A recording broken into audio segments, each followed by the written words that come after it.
What's up, guys? It's KB. Make sure you subscribe to the Underground Sports Philadelphia YouTube channel. Click the bell icon down below so you don't miss a single video from us. And thanks for tuning in to another video from Underground Sports Philadelphia. Now let's get into it. Philadelphia, baby, you're going to love it. Best sports fans in the world. Actually, the worst, but that's what makes them the best. Yeah, I think it does. It's just super wide. Welcome, It's like a fish welcome eye. everyone to my basement. As you Literally, can see, welcome everyone. Here is my defunct, now 55-inch piece of brick that's just sitting there. Broken. There's my golf clubs. That's the couch where I spend most of my nights. And yes. Welcome to our For everyone who viewers. doesn't know, he lives in the Yes. basement back at home, so Yes, his bed's to the other side of him. and yes, my bed's right here. I am your typical Okay, but welcome everyone. living in my parents' basement. Yeah, but not for long, not for long. Welcome everyone to another episode of F1 Underground Podcast. Episode 9, I checked because I can never remember. Wow, 9? Brand new podcast. Yeah, I know. Brand new podcast from the Underground Network, focusing on all things Formula One, as crazy as that world is. My name's Casey. He's waving. That's Owen. Today we're gonna... Oh, is that my microphone's not working? Yeah. Okay. It's- Pause. Wait, lean back a little bit. Now Okay. speak. Can you hear me? Yeah, it's still there. Sorry for the technical difficulties. Okay. Pause. Settings. We're better equipped to. I know it takes a second, but can you... Oh, I can hear you now. You can hear me? Fine? Okay. Yeah, you sound good. Like last week. Maybe that's why it doesn't work. I just... Throw it to the side. Okay, well, I don't know what they heard from the opening. I was wondering why you were waving for so long. You told me to wait. It was gonna give out on you. I also said you could just say something. Okay, well, this week we're gonna take some time to go over, obviously, like the weekly news or meme of the week. Then we're gonna spend a decent amount of time going over Baku because there's major changes. I think I understand them all, so we'll see how that goes. Yeah, there's a lot to cover from the changes. We will get started. Meme of the week. Meme of the week. Go ahead. So my meme of the week, Taylor Swift has entered the F1 world. She has... So there's that, I don't know who ever did it, but whoever did it, shout out to them because they literally started a whole craziness where this rumor has entered other motorsport worlds and like they're asking other drivers from like NASCAR and stuff like in interviews. Did you see the video of them? I think it was Bubba Watson, and he's like, "What did you say?" He was like, I did not "Fernando see that Alonso." I have to find it. It was funny. But so there's that. It's called Dumois. It's like a celebrity gossip. You can submit things. They're pretty. The person who runs it is like anonymous, kind of like Gossip Girl, but for celebrities, like in real life. Right. And whoever submitted it put that Taylor Swift and Fernando Alonso were not even spotted together. They were like linked to each other, and it just ran with it.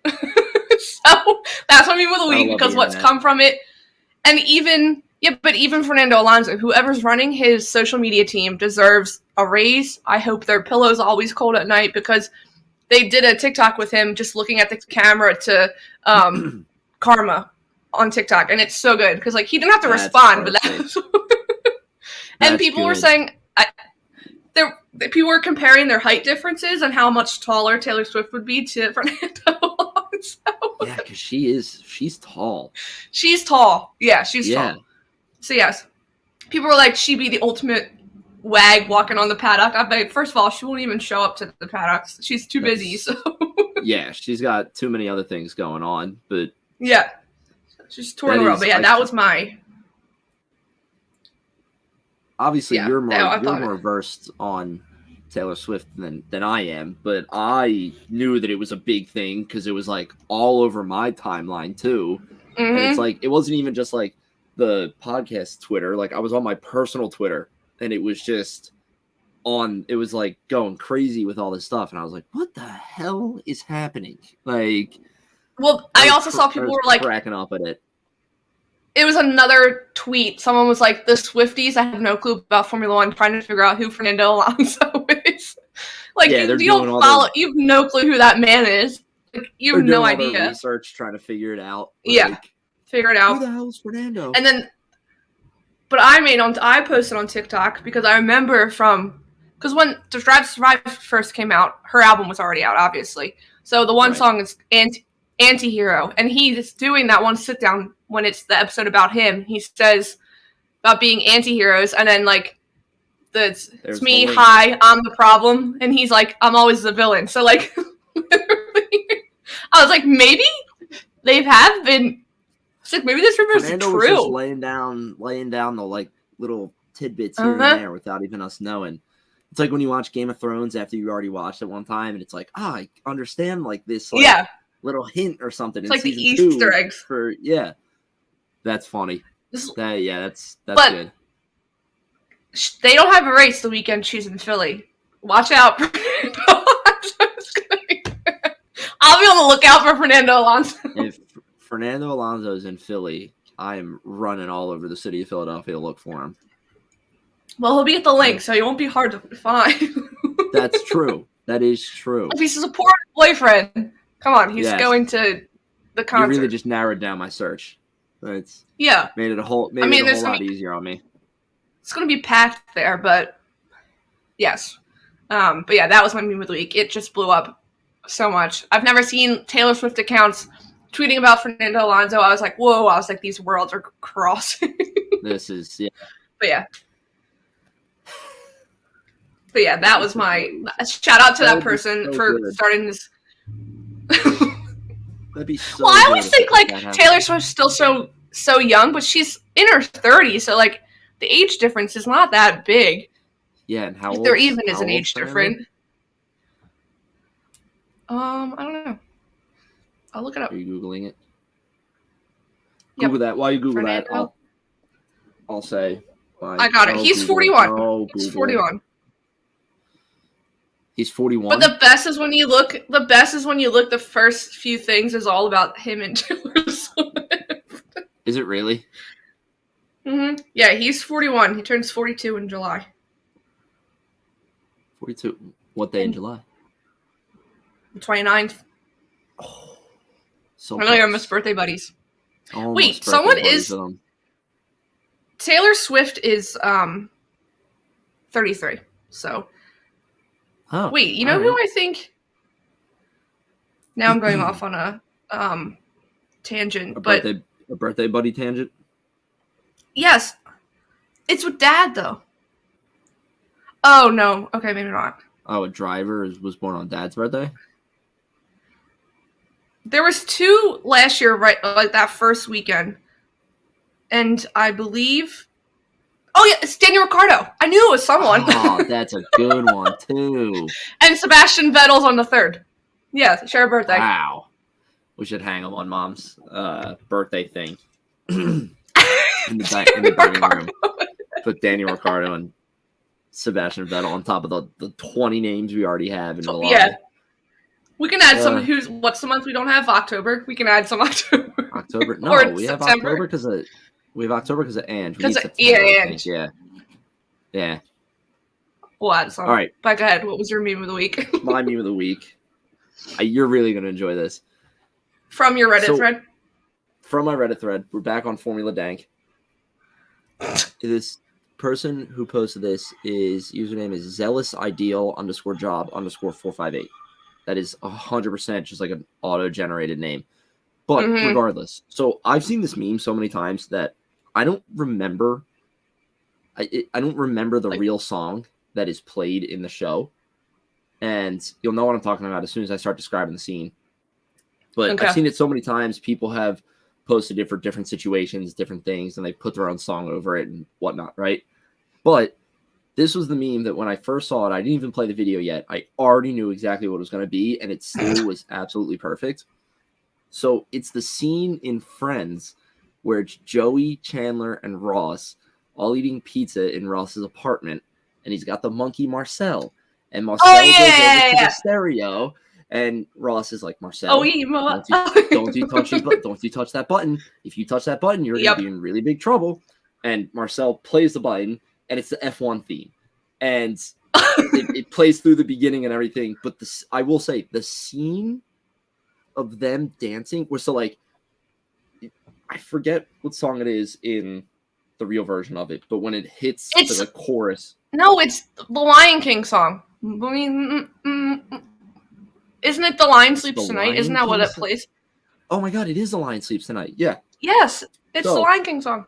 When it gets to like, I want to say like the beat drop, for lack of a better term, or like the chorus, and Joey and Chandler and Ross all start dancing and walking and everything. That's when the beat drops in the F1 intro. Oh god, like it works perfectly, and it was phenomenal. I'll send it to you after we're done this. It is so good. And it just works so well. Yeah, you gotta clip it or something. But it's really funny. And again, like as soon as I saw like the thumbnail on the post on Reddit, I was like, I know exactly what this is, but I still have to watch it. And it was so good. I was cracking up the entire time. But it's just I've seen that meme work for so many things. And it's so good. But yeah, that was my meme of the week. Was the friend scene. And I haven't watched that show in so long that I've forgotten like what the original song is in that clip. But I was like, this is very good. I would also can I do an honorable mention for me of the week? Pierre Gasly with his my god, I forgot her. his amazing and hilarious nickname of Tripod. I'm not even gonna like explain that anymore. Viewers and listeners, you guys can figure that one out.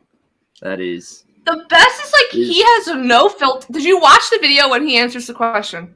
I didn't see the full video, but I did see the clip of him answering the question. The clip of him. And yeah, I was watching the full video, and when everyone's like saying their nickname, you have like, I'm sad to know that like Carlos Sainz and Esteban Ocon hate their nicknames of Chili and Esti Besti because that's what they are. Like that's what they are. But literally, when he's dead serious, he's like Tripod. I don't know where I was watching. I think it was at work, and I literally burst out laughing. I was like, he did not just say that. And the best too is that it was like an official, like F1 video, like that he was just like, yeah, this is okay to say, like it's like they clearly asked everyone that question, and they didn't include everyone's answers, but they included his answers. You know what? Yeah, and you know what? I guess the blame is also partly on F1 because you're right. They asked everybody that question. They didn't include all 20 drivers' nicknames, and they were like, shit, I guess we have to include Pierre Gasly's. They were like, somebody was like, we're absolutely putting that in, and here you go. I would like to thank Wendy's for starting this whole age of like social media corporations are funny instead of using social media strictly as like an advertising platform. And like, because Wendy's was the first person to do it. Wendy's was the first person first corporation on Twitter that you saw like going back at people, like roasting some people in their comments. Yeah, like making jokes and like pushing that boundary of it. And it became such a successful thing that now a lot more social medias are so happy, or like not even happy, but like are willing to push that boundary a little bit more. So I think that's a direct they don't take themselves too seriously. I also feel like it has to do with who's the people they're hiring to run their social media. It's clearly Gen Z, and that's how they talk on the internet all the time. I saw today Lewis Hamilton posted pictures of like him working out, and Mercedes reposted someone and was like, what inspires you? And someone's like, why didn't you post the best one? And there's like this one picture of him shirtless or whatever. And Mercedes responded to the person's comment and said, we're not Ferrari, and tagged Ferrari. Because Ferrari thirsts their drivers out every weekend. That's how you know something's going to go wrong when you see a shirtless ice bath video from Charles Leclerc. That's how you know it's going to go wrong. Yeah, they're like, we're not Ferrari. Yes, that's good. And that's the thing. If you told me 10 years ago that there was a domino effect of Wendy's making fun of people on Twitter to Pierre Gasly saying tripod on a Formula 1 video, I would be like, I don't know what you're making. Like, you're high on something. But honorable mention, Pierre Gasly. Hats off to you, sir. I can't believe I forgot. The Fernando Alonso Taylor Swift news overtook, but I can't believe I forgot tripod because if I was drinking water, I would have done a spit take when I was watching that video. It was so funny. Such a good moment. But yeah, that's my honorable mention for meme of the week. I want to know if like the drivers watch those videos. Well, someone was like, it sounded like LeClerc was in the background laughing when he said the answer. It could have been, but I feel like it was probably his like PR person. And they were probably like, Jesus Christ. Yeah, PR people are probably like, oh my God, like but like also like there's the PR side that's like, this is gonna be a nightmare for me or great for me, and then the human side that's like, that's hilarious, like that's so funny. Like someone. Not to allude to a lot. Someone literally was like, "Thank you, Pierre Gasly, for letting us know." Yeah, like thanks. They were like, "Didn't know that, Pierre," but all right. Yeah. No, that was a great video. I missed the videos. I hope they start doing the videos where they are playing the games with them. Like they were my favorite. Oh yeah, those videos are good. Like last year they had the one. Last year they had the one where they had to guess the first turn by a circuit. Like they literally had like a big piece of paper and all you saw was the first turn and they had to guess which circuit it was. And some of them were pretty good. And then they gave out like a trophy at the end. I saw one. It wasn't as much of a game, but it was more of a challenge. It was Checo. He was driving a circuit blindfolded. He was like in front of, it looked like he was in front of a crowd, but like he was looking this way and it was like behind him was the circuit or like a projector with like an onboard camera. And he was blindfolded and listening to or like somebody I guess told him was like, hey, you're going to like, Mexico. Like that's the circuit you're going to drive. And he was doing it all from muscle memory. And I was like, this is really cool. And it just goes to show like how much like, yes, you can see the turns and coming and everything, but like you do it so much that like they have such muscle memory built into them for these certain tracks and everything. So I thought that was cool. That was like that one video. Yeah, but wait, that was like that one video. It was at the end of last season with that. Well, he was on the other thing, but they started the new one by themselves. That Matty P1. He did the video with LeClerc, and they played the video game. And LeClerc had his eyes closed and was listening to him drive the corners, and he could tell which corner it was. And I was like, "How do you know which corner?" Yeah, that is wild to me because you're right. You don't even have visual cues. You have all audio cues, and it's like two turns could equally be the same kind of like turn radius or like force, and he's still getting them like right. And I was like, that's insane. But the best would be like, that was turn 3, 4, 5. I was like, what? Hey, I was like, okay. Wild. Fucking wild. Yeah. F1 drivers, man. Okay, F1 moving on. Drivers. Some weekly news. Some Ferrari news. This one is well awaited. People are waiting for him to leave. The racing director, Laurent Mekies, is going to be leaving and joining AlphaTauri. He's going to be working alongside, what's his name? The team principal, Franz Tost. Yeah, Tost. Yeah, Tost. Yeah, so apparently he rejected a huge buyout offer in order to sign, but he's got to go. I need new... Apparently, because AlphaTauri is also restructuring, Ferrari needs to fully restructure. It was all today, kind of going off of it. There was not much else news about Laurent Mekies, but just that he's leaving. But I saw something today. It was, what's his name? Helmut Marko from Red Bull. Yeah.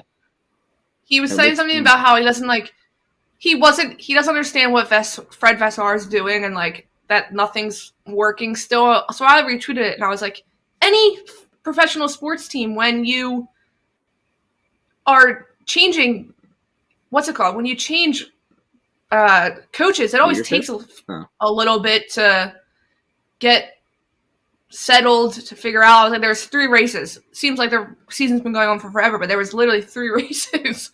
And 2 of them, his top driver DNF'd. So yeah, if he's saying like, oh, I don't know what the hell he's doing, you're right. It's gonna take take more than 2 races for Fred Vasseur to get accustomed to everything and working with Ferrari, and like no matter of years of experience or however much experience you have is gonna perfectly prepare you for switching teams and switching roles, because things are different within each team, and like it's gonna be. And like I get it, when he was with Alfa Romeo, they worked closely with Ferrari, but they weren't the same team. Like so there's major differences. Yeah, that's when I saw that. I was like, first of all, who asked you? Second of all, that's because you've been with Red Bull for forever, so you know how it runs. Yeah, I was like, he's like, we gotta literally work with the team. Yeah, I was like, we literally have had 3 races and 4 weeks of nothing. Now we're gonna have 5 races in 6 weeks. Like, if they can't get it together in this next few weeks, then maybe. But it's still this'll also with the car that he had no hope. Yeah. This will be a stretch for Fred to finally get kind of accustomed, and hopefully for Ferrari to produce some results and everything. Hopefully. But yeah, I think the move is interesting. I mean, it's to me, it feels like your typical. There's been a change in leadership. You know, we're gonna shake things up a little bit. You know, I don't know actually if it says here or anything, like if he chose to leave, or if he's being forced to leave or like asked to leave. But if in the tweet underneath is an article, I just closed it. Hold on, let me bring it back up. And it's actually like English. Or he was, you know, he was let go from his job, then yeah, it's your typical, like, we got to change in leadership. Yeah. We're going to switch things up. Here's what we're going to do. I mean, you see it happen all the time with any sports teams. You know, you got a new coach, you got a new GM, you got a new, you know, team owner. Yeah, everything's going to get shaken up. The Phillies are a very rare occurrence that it works out that well for them in the end. Yes, the Phillies last year were a weird case of, hey, let's fire our GM or our manager, and then let's go for a World Series run. You know, yes, that was the one odd case, but yeah, you're always going to struggle a little bit when you let go of somebody in the organization, because it's gonna rattle everybody. It's going to rattle the people he worked closely with. It's going to rattle people that have never seen him before in his life, because then they're going to be like, what changes are going to be? What else is going to change? You know, like... I would say I feel like the only person that probably would have been used to, like, okay or ready for that change would have been LeClerc, because he grew up under his, like, karting team and stuff. He's known him for years. So if anyone, that should have been the person that was used to it. But I just looked it up. So apparently there was... apparently there was rumors built in that he might have been considering retirement at the end of this season. So, and I also saw something that apparently the FIA wanted him also to take like a higher up role there. But it says here that he worked in their team when it was Minardi and Toro Rosso days, and then he joining in 2002 and working there for over 10 years. Becoming chief engineer before taking on the roles at the FIA and then Ferrari. So he went AlphaTauri as other names, FIA, Ferrari, back to AlphaTauri. So back to AlphaTauri. So yeah, he wasn't. I know people wanted change also because like he was the last person from Mattia Binotto realm. The old regime. Yeah, the old regime. Out with the old, in with the new. Hopefully they do better. Yeah, hopefully. I would like to see. Okay. I would like to see Ferrari start doing better, please. Tell me about it. Yeah, well, yeah, I know you want. I know you want them to start doing better. Tell me about it. But yes, moving on to some kind of not fun news, but it broke today that which I didn't like the way when they announced this. At what specific time you got the news breaking that all the changes we're making, which we'll go over later for this weekend for sprint races, and then I felt like the FIA slipped this news in a little bit after. So it broke today that the FIA president... I'm just letting you know, I just Googled his name, and I'm reading these headlines for the first time today. which is weird because I was on Google News today on my Formula One topic and I saw none of these. And you didn't see it? No. So that's what I'm saying. I commented on a TikTok today because this girl was talking about it. Her name's Tony. She does ESPN stuff now for F1. She's big. She was talking about it, and I commented. And I said, I just don't appreciate. I said I'm upset for the woman, but I don't appreciate the timing that they released this news because it kind of felt like they were trying to sneak it in. Yeah, right. Like tuck it in right after all the changes were made. Yeah. So what we're saying is the FIA president Ben. I don't know how you say his last name. You want to take a crack at it? Sulayem. Okay, cool. He's facing allegations of bullying and sexism. The FIA's former interim secretary made the claims in a letter, but they were never investigated. He also said he was once shouting at her and referred to her, the girl who wrote the letter, he referred to her as that woman also, which in her letter, she goes into detail about what. I can't read the full article because I am not subscribed to the news article, news thing. But yeah, so we'll see what comes of that. That's kind of, in this day and age, obviously that's pretty major news. But yeah, I was annoyed for the girl. I was annoyed for her because she apparently reported it before and it got brushed under the rug. And then when they finally released the news, I felt like it got brushed under a rug because they piggybacked off of the race changes. But yeah, that was also literally this stuff broke today. So that's pretty. I mean, in any case, even let's go this route and say it's not true, right? That's still really damning for him. Like, that's still like not good at all. And like, this could be the final days of, his FIA presidency. I mean, it's just, yeah. I mean, I feel like from what I've heard, yeah, I think from what I've heard, I think there's a pretty strong case that he did do what was written. Well, I mean, I feel like it's hard to like.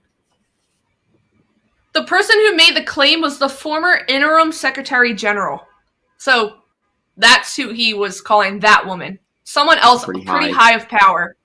High of power. He was saying that woman, yelling at her. I mean, I don't think people like him that much anyway. I remember when I was watching like the Motorsport Awards at the end of last season, literally just wanted to watch the F1 ones, and it took till the very end. They were the last category. But regardless of that, I remember him he was taking the spotlight away from Christian Horner's not everyone's favorite either, but he felt. I was also getting annoyed for Christian Horner because he was just trying to speak and he just kept taking them spotlight or the microphone away. This is not your time. People thought he was drunk, but yeah. Well, I wouldn't doubt that. No, I wouldn't either. But yeah, this stuff. The Lart McKee's news. This Tuesday has been busy. It's not even weekly news. This is daily news. This is Tuesday news. Yeah. It's Tuesday. The one thing I can say too is the fact that they released this info, kind of what you're saying, under the rug of hey, we're making race changes. Oh, by the way, our president's being accused of bullying and sexism. It's what are you doing? Yeah. Don't try and save face. This is happening. You need to tell people that this is happening. You need to make this known that this is happening. Don't try to be guys, look at this fun, exciting race that we're gonna switch up for and do in Baku and everything. By the way, there's this really ugly thing happening right underneath it. But we don't want you to look at that. We want you to look at the cool, shiny thing up here, and then here's the ugly thing down here. Because I can tell you, after that news broke, my whole timeline was still full of the changes being made to the sprint race weekend. I never saw anything that literally no one was paying attention because it was brushed under a rug. They were trying to hide it, but some people saw it. Most people saw it. That's a bad move by the FIA. Well, yeah, this is insane. I literally sometimes I'll pull up Google News when I'm taking a short break from work or anything, and I follow Formula One as a topic. So Formula One articles get pulled to that homepage for me. I didn't see any of this. So that is. So I don't think FIA or Formula One put out a statement. I saw it on that Red Bull daily, Red Bull updates Twitter account, and then I saw other people, but I don't think I remember seeing anything fully from. Well, no, I'm looking or FIA. At least on the first. Unless, page, like I said, I missed it. At least on the first page right here, the most official kind of sports-related thing on here that's talking about it is Sports Illustrated. There are other big ones too, like there's BBC, The Guardian, Daily Mail, but yeah, there's at least on this first page on Google after searching his name and going to the news category, there's nothing on here from like the FIA or Formula One. Yeah, they haven't released. I'm sure maybe something this weekend, since the race weekend, maybe someone will say something. They might put something out when there's like a little bit more information. Like if he hasn't come out yet and said like, no, this is false or something, like that's when they'll come out and say something. Is if how he reacts to it. Because then it's what their response will be, instead of like defending him or doing this, it'll either be like, we're awaiting the the investigations just as much as you guys are. Essentially, that's what they'll put out. That's all it is. But yeah, that's insane that I never saw that. This today when I was reading. Just goes to show, some of the articles that I saw were posted like 10 hours ago, 10 hours ago, and it's like I was at work at that time. Like it broke. I took a screenshot of the tweet because there was so much happening at one time. I just screenshotted it. The screenshot I have is from 10:52 a.m. 10:52 a.m. And the tweets about. Oh, okay. So they did it right before. So because of the tweets I have from the changes was like 11:30. So literally 30 minutes before. Maybe 20 minutes, depending on when I saw them. They literally dropped this news, and then they were like, go, go, go. Drop the rest. They dropped that news. They were like, they all kind of like sat, were like, everybody stay still. Like, and then if enough time passed, they were like, all right, put out the sprint race changes. Go. Yeah. That's. But they knew that news article was probably dropping, so, like, they were ready for it. But yes, moving on from upsetting news to better news. Ask me how many times.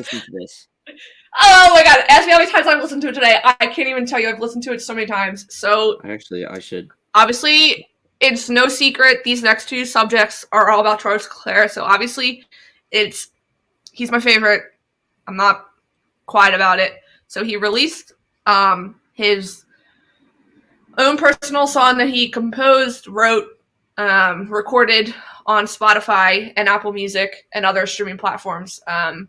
He's posted clips of it throughout for a while. He's written this really long time ago, so he'll post like on his Instagram story, but it's a full 4-minute long song. It's so good. That's why I asked you if you guys could walk down into it. Is it strictly piano? Is it? Yeah, it's just piano. Him playing the piano? That's kind of cool. I know he said before that when I think he grew up playing the piano and then stopped, and then during COVID, he picked it back up again and started playing a lot. Like, there's a video, someone was like, that one of those, this is how it started, this is how it's going. Yeah. Like, a video from when he was getting his piano and, like, in Monaco, like, a high-rise, like, it was literally getting taken up on a crane and into his, like, apartment. Wow. Well, didn't he... His nice piano, but yeah. Didn't he play piano on... Beyond the Grid with the F1 Beyond the Grid? Yeah. Yeah. Didn't the piano was like it was literally a little keyboard. Yeah. But like still, I mean it's tied in. He was like, I can't do this. Yeah. But yeah, he wrote, produced it. It's really good. It's really pretty. I've listened to it a lot. It's very the best is that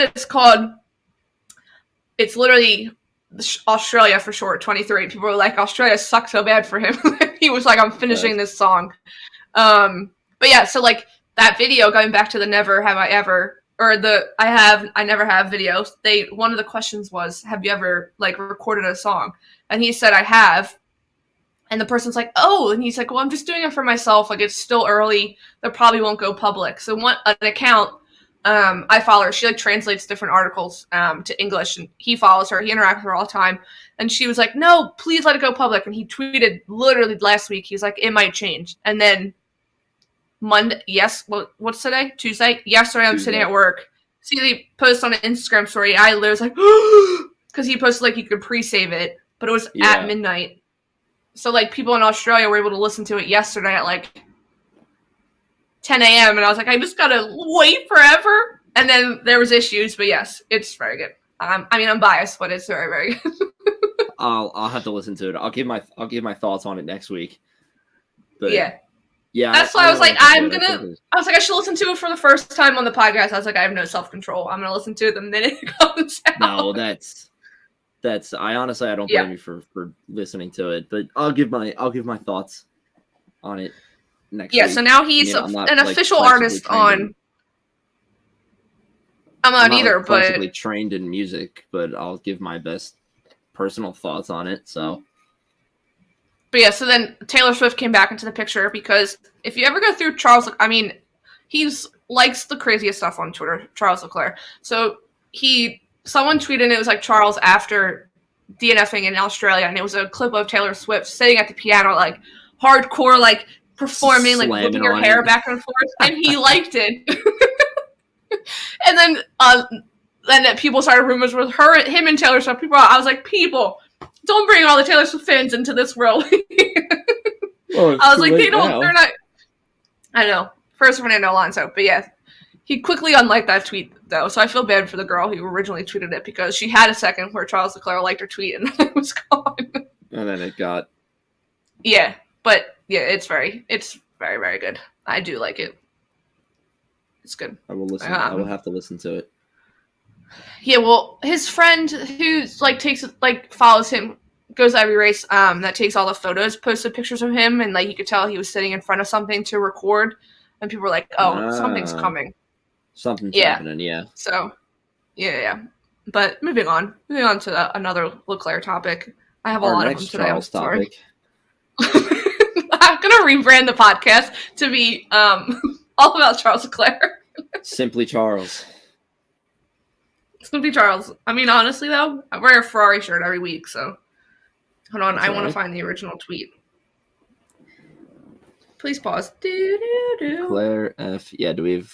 Well, we can't. We'll get copyrighted if we put Jeopardy music over it. Oh yeah, sorry.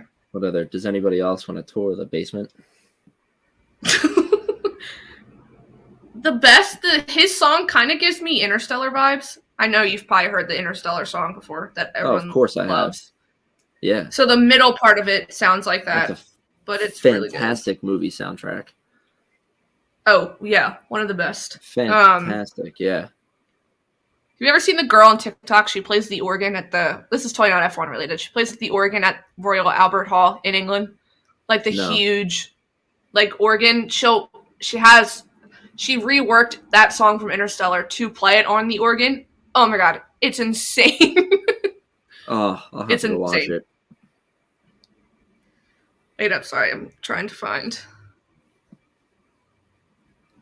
Lots happened for LeClerc fans this week. Okay, here we go. Okay, so we're moving on. So I wanted to mention, it's back in 2017 when he was an F2, Charles Leclerc. Wait. My opinion. Hold on. Is this History with Casey? Oh yes. This is History with Casey. You're talking about a race. All right. Charles Leclerc History with Casey. Yeah. roll the TikTok clip. We have the same initial. CL History with Casey. Yeah. Do the nice little music. I thought my mic wasn't working again, and I was about to be like, "Come on." History with Casey. I'll change it. I don't have a How can I help? Let me turn that off. Okay, so moving on. History with Casey. This was Baku 2017. He was an F2. In my opinion, probably one of his greatest wins in F2. Simply because of what... Whoa, my camera just flipped out. Simply because of it showed his mental strength. So he lost his father earlier that week before Baku in 2017. Right. Still went, raced, scored pole, fastest lap, and he won. Yeah, just 3 days after his dad passed away. All within the same. There's a quote from him. Sorry, go ahead. No, go ahead. I'll say it.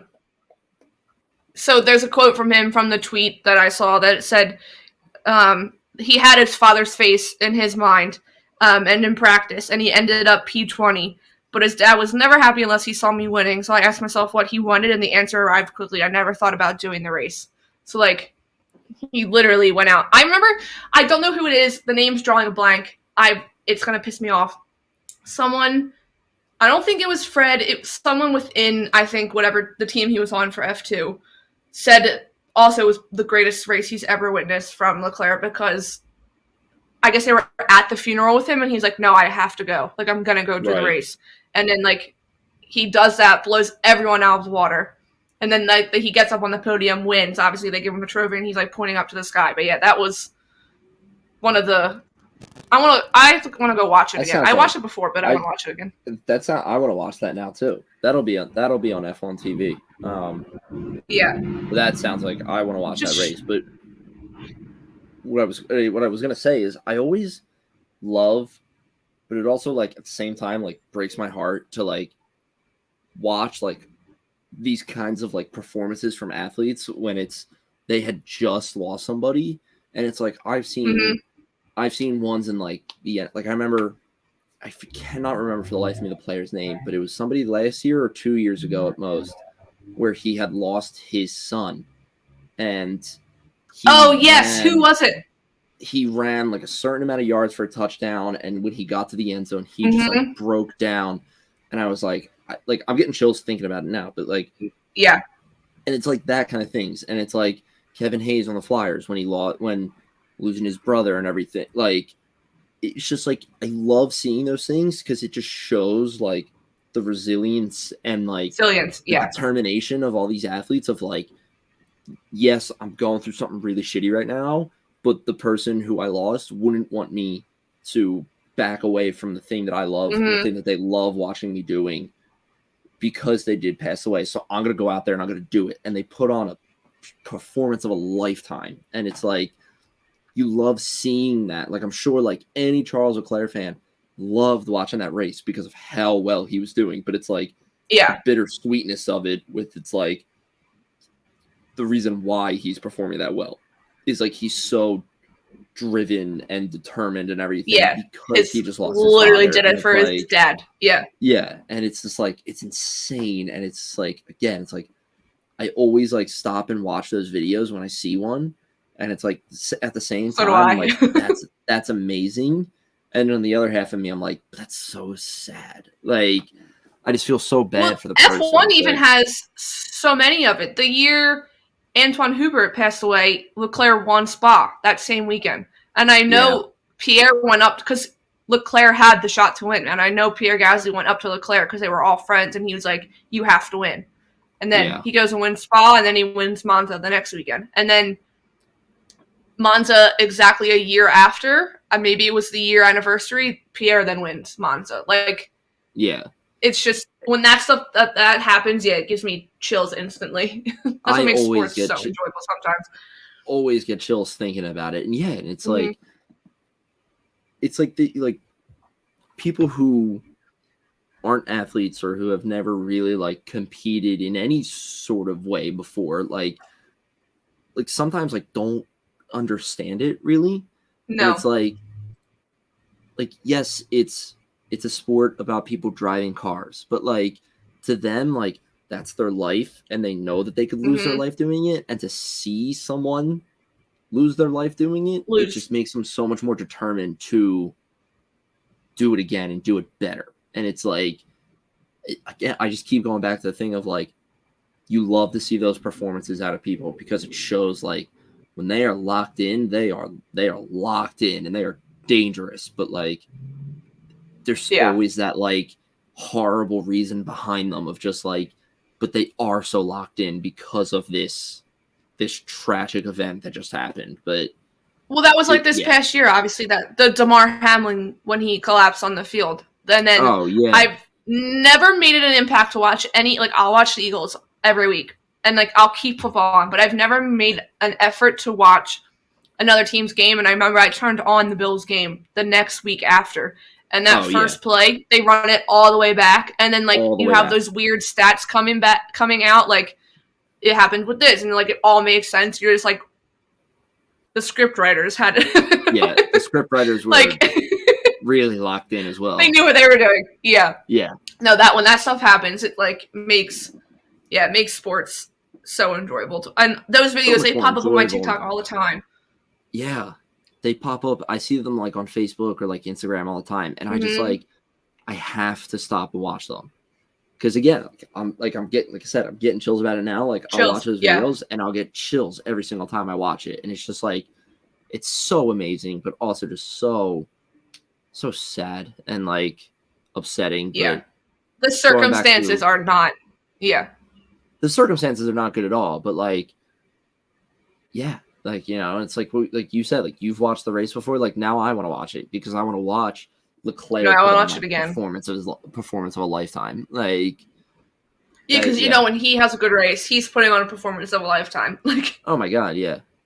There's that quote last year from when it was Australia, and I remember seeing it before Australia this year. George Russell's, he asked his engineer, like, were we close to LeClerc? And he was like, no, he was in another world. So, like, LeClerc was in another world for that race also. But that's why when I first started watching Drive to Survive, that was probably what drew me to be a fan of his more than, like, because of what he's been through and how he's come out on the other side. Like, yeah, that's probably what.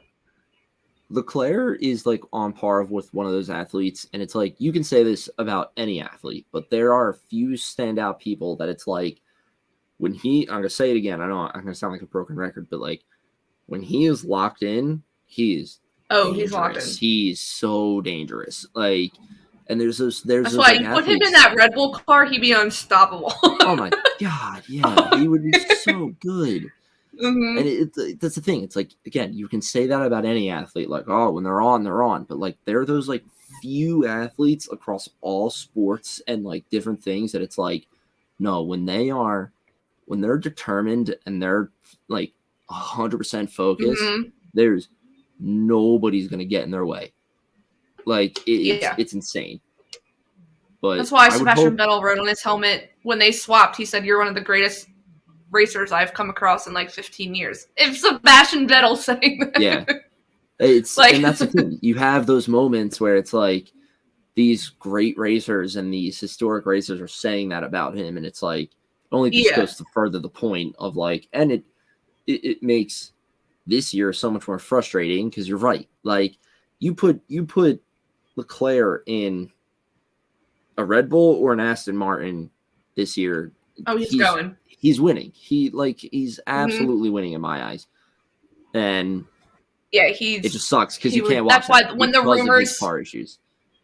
Yeah, it's when you see the rumors literally because there's one every single day about him leaving and going to Mercedes. You're like, okay, but the man is literally eats, sleeps, and breathes Ferrari. He grew up within Ferrari. If Ferrari lets him go, he's not. They are going to lose so many fans. No, he's not leaving Ferrari anytime soon. I think he would rather. Carlos I think his fans would rather sit through this torment right now with the inkling of a hope that Ferrari can produce a car like Red Bull or Aston Martin even next year, 2 years, 3 years down the line, and have Charles be in that, have him be in that car. Yeah, like that would be, and it doesn't seem like a treat to watch. And I know it doesn't seem like it's possible, but like again, there's only 3 races, so it could happen. Because I know people are literally like, the hope that's keeping them alive is because he would be the 16th. It's 16 years since the last Ferrari champion. He's number 16. Yeah. So we were like, there's hope. There's hope. There's a little bit of hope. There's a chance. There's a little bit of hope. There's a little bit of a hope. You need 2 Red Bulls. You need 2 Red Bulls to DNF, and if he wins, he's right back up there. He's right back up there. Like, yeah, there's a lot of external factors that he needs this year to win. Whereas Max Verstappen only really relies on his driving ability to win a race. And he has a lot of driving ability, so it's very hard to beat him. But when we know when LeClerc and Verstappen are battling, it makes for some entertaining races because they absolutely are fierce battlers. So they are fierce, but yes, that was my. But yes, I will definitely go back and rewatch that. Yeah, definitely go and watch that. That was my LeClerc segment of the day. Maybe it shouldn't be. Maybe it's not history with Casey. Maybe it's just Charles Leclerc with Casey instead of history. No, we can add some. What did you say it was? Charles Leclerc what? It could just be Charles Leclerc with Casey. Yeah, well, we share the same initials. So it could just be like CL and CL. Or you could do CL 101 with CL. With CL. Okay. No. That's maybe better. I'll think of a better one. Yeah. I'll think of a better one. Okay. Moving Something on there though with the whatever it is. The initials, yeah. I couldn't think of it. Yeah. I did. Okay, but moving on, because it's finally back, ladies and gents. We now have I think it's 5 races in 6 weeks. It is. It is 5 races in 6 weeks. It is a lot. This annoying of races. Breaks so early can never happen again. Never. Yeah. So I was listening to when they do the summer break, it just can't happen again. I was listening to Get in the Hole today, and Kyle was on it, and he was talking. I forget what they were talking about, but they were talking about how after the Masters and everything, there's a little bit of a break in golf because the Masters is such a big event and blah, blah, blah. Yeah. And they were like, oh, it's like, it's over. Like, we're getting back to, like, you know, events and whatnot. And Kyle goes, you know who really had a bad break? He goes, our F1 fans over at Underground F4. He was like, call it spring. He was like, they call it spring break. They just had like 3 races, and he goes, and then they have like a 3 or 4 week break. He was like, it was bad, but he was like, they're finally back this week. They're so excited, like all this stuff. Finally. So, thanks for the shout out, Kyle, by the way. Thanks, Kyle. No, but literally, like, I get because there was supposed to be a race in China, and I get that they didn't do it because of COVID still, but like 3 weeks. 4 weeks right after 3 races, and those 3 races had weeks in between. Like, yeah, give me. I'm ready for Baku, followed by Imola, followed by Miami, followed by Imola. I'm ready for a big push of like every weekend is a race. Yeah. I'm ready for it. Now I don't know how it feels for them because they're the ones traveling, but I do enjoy watching from my couch. We don't have to deal with that issue. So, you know what? No. We can sit here and maybe one day we can, be happy about it and everything. I'm not going to be watching it in 4K anymore because of that thing, but that's besides the point. Unless you get a new TV, but I think that sale ended, as Mom said the other day. Yeah, it's not going to be. I'm sure there'll be a while until we get a new TV, but yeah, but you have one there, so yeah. Okay, but yes, race facts. So obviously we're going to Azerbaijan. I said that correctly. I know you. I had so much fun making these graphics again. That's why I made you look at them because it was so long. At the Baku City circuit, isn't it? Don't they say it's the fastest circuit? I don't know. Do they? Because of that straight, man. Oh, Red Bull is just going to take off. Yeah. Like, they're literally going to look like the bullet from Mario Kart. They're just going to go. Yeah, there's going to be fire coming out the back. But yeah, so 20 turns with 51 laps times. And we'll get into all the changes. I know there's been a lot. So times. Yeah.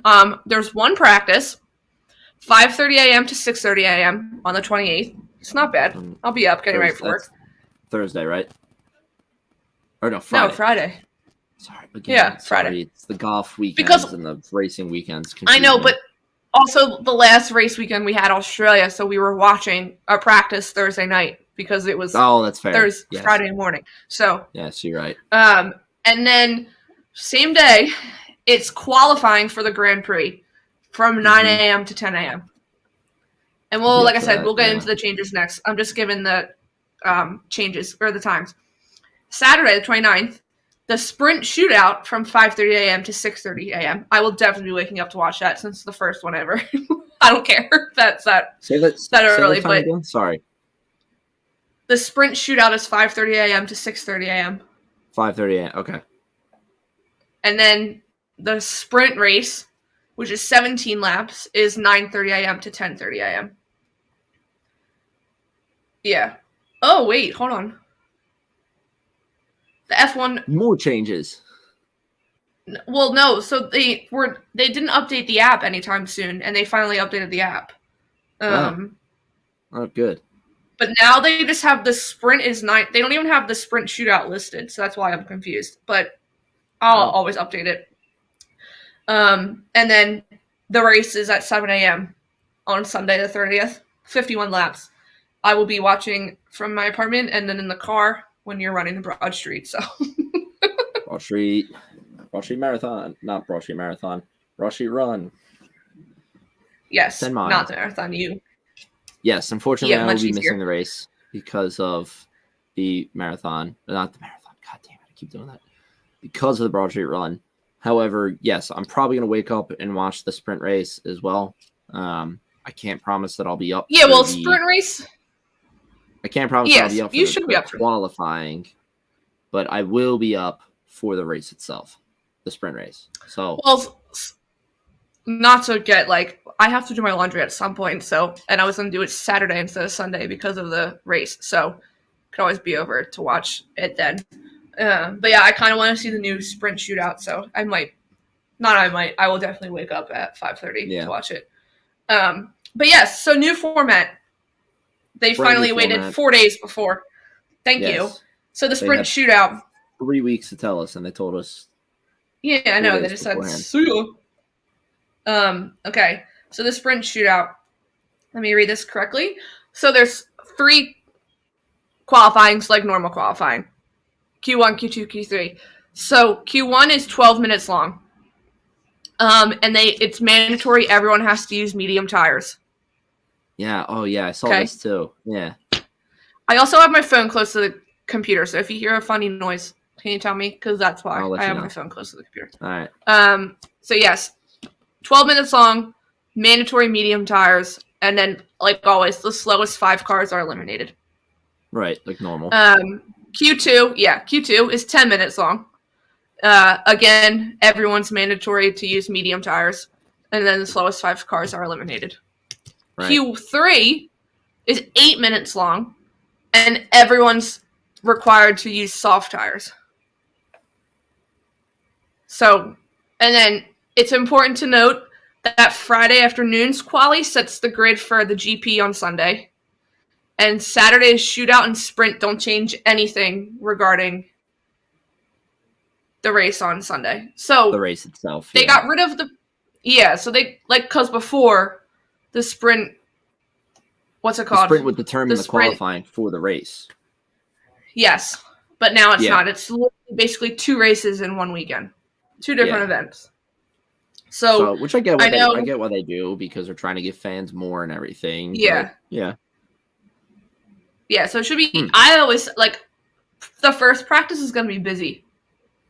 The first practice is going to be very busy because people are going to want to get out there, get accustomed to the course, kind of just get their minds warm up the tires, get the minds on the right track. Yeah, in terms of turns and memorization of the course and whatnot. So,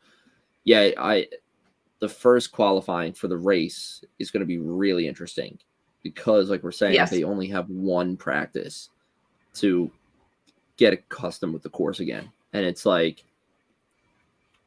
the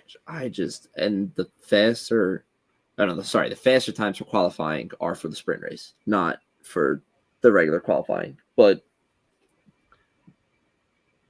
this is how it'll be for every other sprint coming up. So we'll see it again in Austria at the Red Bull Ring, at Spa, Qatar, in Austin, and then in Brazil. What? Did you call it Qatar? What's that you saying? Do you mean Qatar? Qatar. Right? Yeah, that's Qatar. Qatar. There's no U in there. Oh, okay. Boy. Regardless of that. But yeah, so we'll see it again. But this is the first time. I have a feeling it's not going to run well. Like, I think you're introducing something new 4 days before. Unless they knew about it.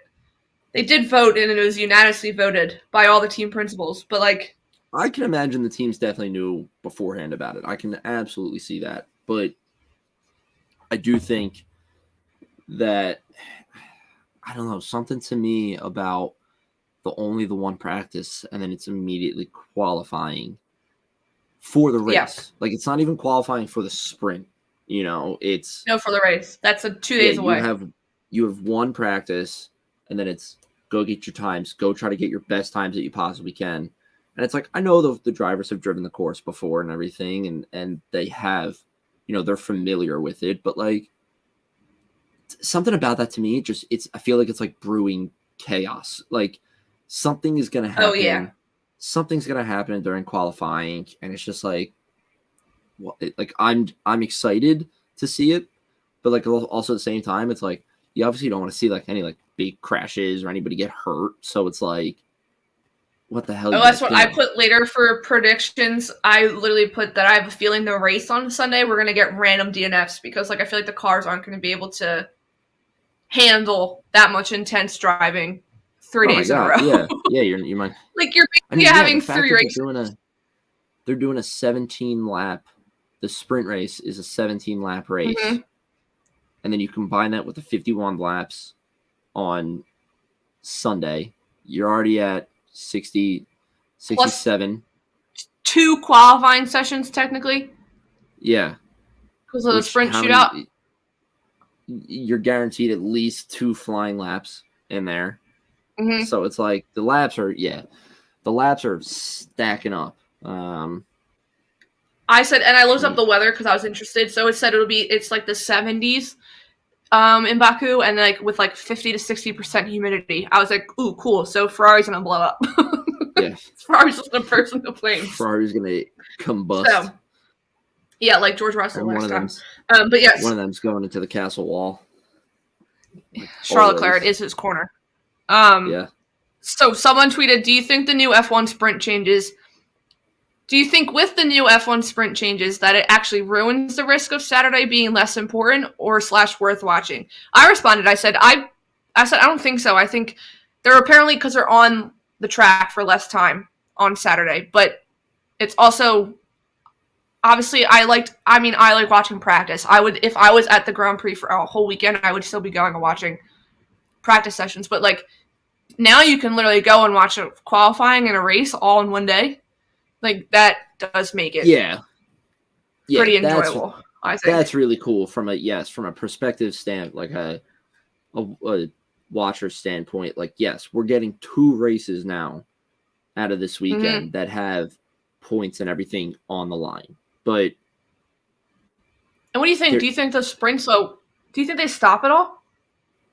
17 laps? It depends. I mean, pit stop? I guess if they're using soft tires and if the track temperature's high, tires will be melting. But the sprint shootout didn't have a tire requirement, right?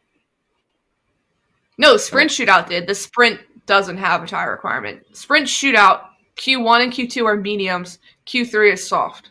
Right. So the qualifying for the sprint has tire requirements. The sprint shootout. The sprint itself does not. Yeah. So, like, I wonder if it's a viable strategy because hard tires are typically around like 20 to 25 laps. They'll last. So, like, I wonder if it's just like throw some hard tires on and go out there, you know, especially true. Like they warm them up on Friday with practice. Yeah, and then like especially like the lower seeded teams that like aren't going to get points out of it or anything. I wonder if it's just like throw on some hard tires, go out there. We're going to, use this as another practice session or something. Like use this as like a live racing practice session and see what happens. You know, obviously like Ferrari, Red Bull, Aston Martin, like they're going to treat it as like a race because they're in points contention. And Ferrari needs as many points as they can right now. So they're definitely going to treat it as like a race as much as they can. And they're going to try to get pole position and everything and try to win just to get that little boost of the points. So I think it'll be like I said, time management is going to be crucial. And I saw someone else put, they're like, I feel sorry for the teams that don't get their race set up after one practice correct. And I was like, Ferrari, that's you. That is, I mean, that's multiple teams. They don't have the car set up. Yeah. That's McLaren. Like, I think Red Bull might be the only team that has their race set up after one practice. Yeah, they're ready to go for a race after one practice session. Like, maybe Aston Martin because they're pretty confident, but like, yeah, Mercedes is not in that boat right now. No. Yeah, it should be interesting. I'm excited to see the changes. I think they'll be fun. I think it'll be cool. I mean, sprint races are fun, so. Like I said, I'm excited from a spectator standpoint.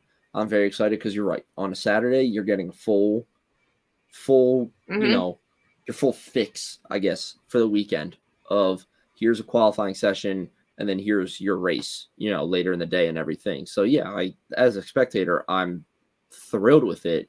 I just really wonder, like, is it going to cause any issues come race day? You know, like we talked about, like our cars going to have trouble with doing that many laps? You know, tires going to be degraded. Are they going to be worn down a little bit more? Tire degradation. Yeah. Thank you. There it is.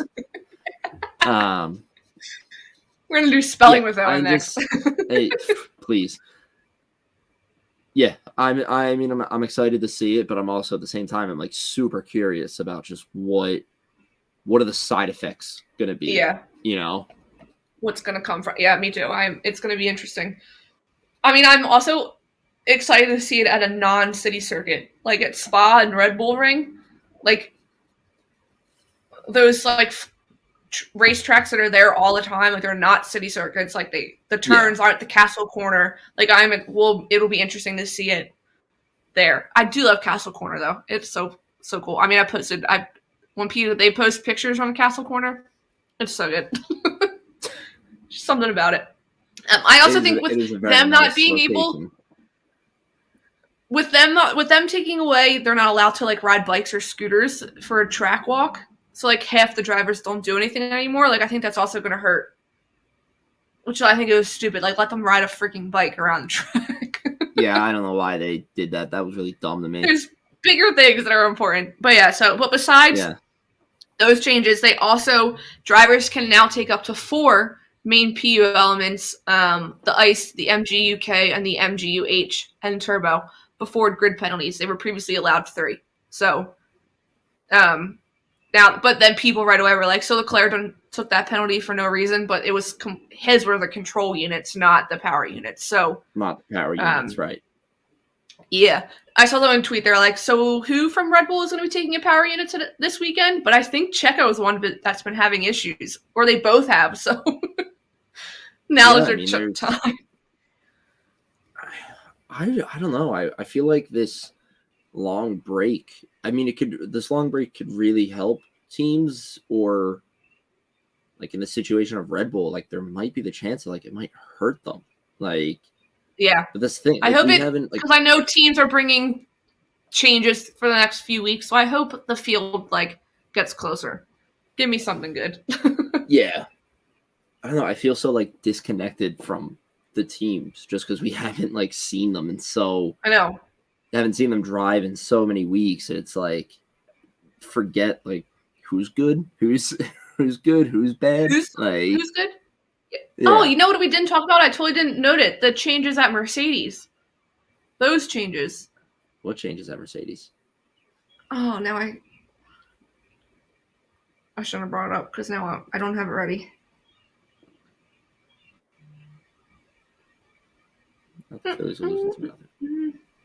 Yeah, they are. The two people switched over. They switched jobs. Okay, never mind. I can't find it fast enough to bring it up. But whatever. Yeah, so I'm excited it should be interesting to see what comes of it. Yeah. But predictions time. Predictions. There's a lot to predict on because you have 3 different things you can predict on. I know. It's like, and I didn't just want to do the same frigging 3, so I tried going. So well, there's who else are you gonna pick? Okay, but I saw a thing today. I saw the tweet. Baku has never had a repeat winner in the past few years. So Max won last year. So then it's gonna be Checo, is what you're telling me. Well, so okay, so no. So it is a for qualifying, too. It is a street circuit. True. So qualifying, who do you have? If it's qualifying, I have to normal qualifying. I gotta go Checo. Checo on pole, Max second. You can tell I didn't write these down. No. Who did I think? That's okay. I wrote them down literally at 3:00. I would like to see. I'm gonna throw a wild card in here. I would like to see Lewis Hamilton third. That's my prediction. That's less of a prediction and more like a here's my third place who I would like to see. But yes, yeah, first place, pole position, Checo. Second, Max. Third place, Lewis. So I have Verstappen on pole. I have Alonso second, and then Perez third. That's because they've been the 3 for qualifying. So that's what I have. For the sprint race, though. Do you want me to go first? I have for the sprint race, I have Verstappen finishing P1. I think it's gonna happen. Not gonna be a surprise. Right. Okay, I'm gonna say it. I'll come back and regret it later. I'm gonna put LeClerc in P2 and Alonso P3. I don't know, something about him. He can pull that car that doesn't deserve to be up that high. He can do it, and I have a feeling he can do it. Bounce back. So yeah, Verstappen. Charles. Yeah, Verstappen P1, Leclerc P2, Alonso P3. Just keep going with the P3s, Alonso. That's for sprint race, and there's still the normal race. P3s are good. All right, sprint race. I'm gonna stick with my Checo in first. I'm gonna stick with my Max in second, but I'll join you. I'm going Charles Leclerc third. I'm going Woo-hoo! Again, a lot of both of my third picks are not necessarily like this is who I think who will be in the spot statistically. It's more like this is who I would like to see in this spot. So you're hoping for and I think right Charles could use a little bit of a confidence booster and get on a podium. A little. Yeah. For the race, so I'm going with that. They haven't had the same person win, repeat winner. So I'm putting Alonso P1. I think he's going to do it. Oh, that'd be so nice. That would be really Aston Martin going down that straight, I think he has a shot. I put Verstappen P2, and then kind of the same. I put George Russell or Leclerc P3. So they're I couldn't decide between George Russell and Leclerc, but George has looked good, so I'm going to stick with Russell. Or Russell. All right. Sticking with it, Checo, first place. I'm gonna go Checo first place, Alonso second place. Okay. And just for shits and giggles, let's keep it rolling, keep it different. Max Verstappen third place. Go. Oh wow, okay. I was gonna say, what do you think? Verstappen's his engine's blowing up, or his brakes are going? That would be funny to see. That would be really funny to see. Like I said, I do think we're going to get some random DNFs. I don't know if we're going to get 5 restarts like last time, but I hope not. Gosh. But yes, I think that'll be my 3.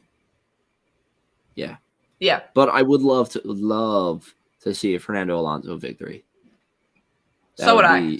That would be really fun. With the Taylor Swift rumors going on, so would I. Oh yeah. This is his weekend to do it. And then he can like pull some like Taylor Swift thing on top of the podium, just add more fuel to the fire. It'll be perfect. It would be next so thing you good. know, Taylor Swift. I think she's supposed to be in Atlanta this weekend, but next thing you know, Taylor Swift walks out on the podium with them. Yeah, she's right there. The internet would break. That's like their big announcement. Is like going public. She made a deal with him. She was like, "I'll only go public with you when you win a race." He wins a race. The worst thing is Fernando Alonso's like ex is a F1 commentator for like Spain or something, so she'd be there watching the whole thing. Screw her. She lost out on Fernando Alonso. She did. But yeah, that would be. I would love to see Fernando Alonso. He deserves it. That Aston Martin deserves it. That garage is so happy when they win. Or they get P3. That garage is so happy when they do. Yeah, has been so happy this past year. Like, I mean, they deserve every part of it. But yeah, should be. I hope there's no crashes. I mean, someone's going into the castle wall because it's literally it's this big and it's super tight turn. I'll tell you, it's a pain in the ass on F1 2022. It is a pain. I don't think I crash when there's an open field next to the turn, so I don't think I could. It is not fun to hit that turn. The best, have you ever seen the video? You probably haven't. It's LeClerc when they were like streaming all throughout COVID, and he's racing in Baku, and he literally goes and crashes in that corner, and he just stares at the screen, and he's like, "Does that look familiar?" I think if he puts himself in that corner this weekend, he is never going to live it down. Like, he already isn't ever living it down, but he's just adding more fuel to it. Like, he's never living it down. Never getting rid of that meme. No, I think, you know how people can go on and, like, you can add your own location on, like, Google Maps, I think it is, or maybe normal maps. Yeah. So I think it's there. I think they have it labeled as Leclerc's corner. Or last year when he crashed in Paris and screamed into the radio and you heard it on the TV, it's also labeled as like Leclerc. And you can go in like Abu Dhabi, you can go on and see from like the satellite footage, you can see when Sebastian Vettel did donuts that one year. You can see the tire marks, and that's what it's like labeled as Sebastian Vettel something or whatever. I can't think of the actual what it's labeled as, but I've seen it before that people have literally gone and labeled it as Leclerc's corner or. There's no Leclerc's corner. But let me Hold go on, to the. Let me go see if I can Charles find the racetrack. Leclerc corner.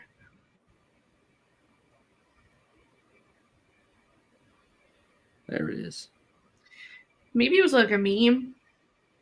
The Baku City. That was the worst race I've ever listened to.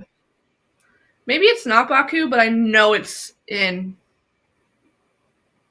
I don't see the racetrack like listed out.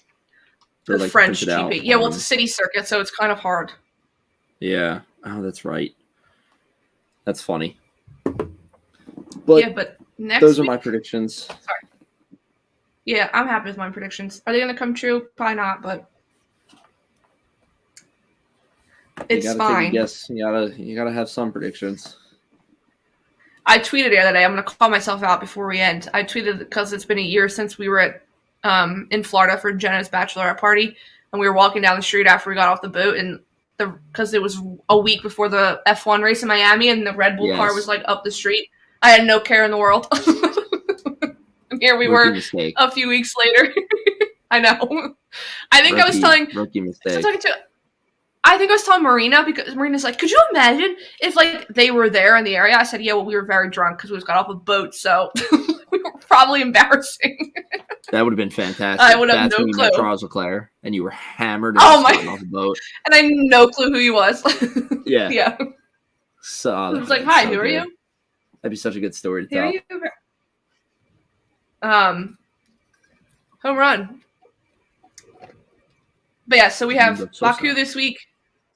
Next week is Miami, aka the F1 race for influencers, because I've already seen so many that are going to be there. Oh, yes. And then a week, Mother's Day weekend is nothing. And then Italy. And then it's back to back. It's back to back to back. Italy, Monaco, Spain. That's busy for Ferrari. That is busy for. Yeah, you're right. Italy, Leclerc's home race, Sainz's home race. So that'll be. Man, they better step up to the challenge. Mm-hmm. It's gonna be time for special helmets. I love when they come out with special helmets.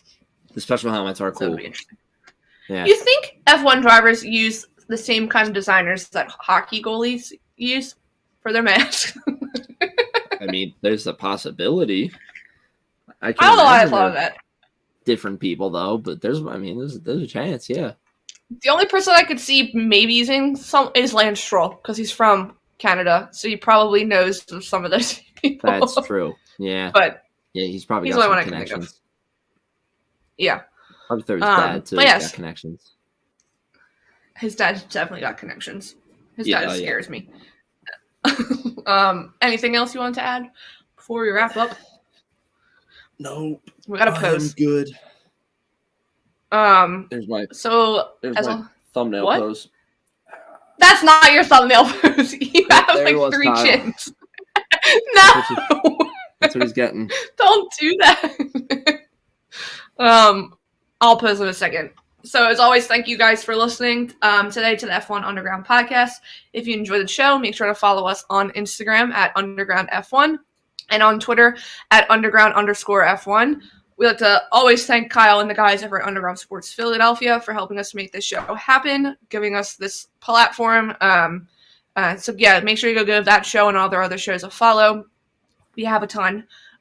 There's something for everyone's interest, but like I said, race week finally, Baku.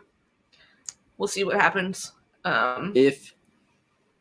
If you want to email us too, any topics that you want to see us talk about, anything that we want to touch base on, any questions you have for us, please feel free to do so. It is undergroundf1pod@gmail.com. That is undergroundf1pod@gmail.com. Please reach out. We would love to hear from anybody that's listening to the show. So, like I said, any questions you want Instagram, to Twitter, ask, anything you want to see us talk about, please feel free to do so. We have to make our bingo card. Oh, we do have to make our bingo card. Yeah. You're right. All right, wait. I'm gonna do my thumbnail. I'm gonna pray. You're gonna pray. Pray for Ferraris, please. I look like a little church girl. Are you reposing? Because you're not doing that other pose. Kyle, don't use that first one. Because you had like 3 chins. Fine. I don't know what to do. Just gonna.